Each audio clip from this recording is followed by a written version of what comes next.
गोव्यातून हकालपट्टी केल्यावर पुण्यात वाघोली जवळच्या केसनंद गावात 28 डिसेंबर पासून सनबर्न फेस्टिवल सुरू होतोय। या कार्यक्रमाला विरोध करण्यासाठी अभिनेते शरद पोंक्षे यांनी आता कंबर कसलेली आहे। त्यांच्यासोबत गावकरी आणि हिंदुत्ववादी संघटनांनी सनबर्न फेस्टिवलला विरोध केला। या फेस्टिवलसाठी वन विभाग आणि शेतकऱ्यांच्या जागेवर अतिक्रमण केल्याचा आरोप ग्रामस्थांनी केला। याआधी गोवा सरकारने सनबर्न फेस्टिवल हाकलून लावला होता। आता महाराष्ट्रात सनबर्न फेस्टिवल होतोय।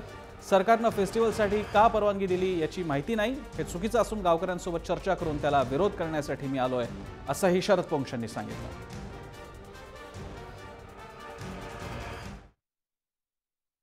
काय नाही, विरोध करतोय म्हणजे मी आता आलोय या गावात, मी नाही आहे, त्यामुळे या गावात गावकऱ्यांशी बोलायला आलोय। मला असं कळलं की आता गावकऱ्यांनाही तिकडनं विचारणा होते की किती पैसे तुम्हाला हवेत, काय तुम्हाला फक्त हवंय बोला, बास, सगळं आम्ही पुरवायला तयार आहोत, पण तुम्ही विरोध करू नका।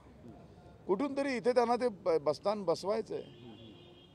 कुठलीही परमिशन नसताना एवढं सगळं बांधून एवढे पैसे इन्व्हेस्ट करून पण झाले, अजून इथल्या ग्रामपंचायतीची पण परवानगी नाही आहे।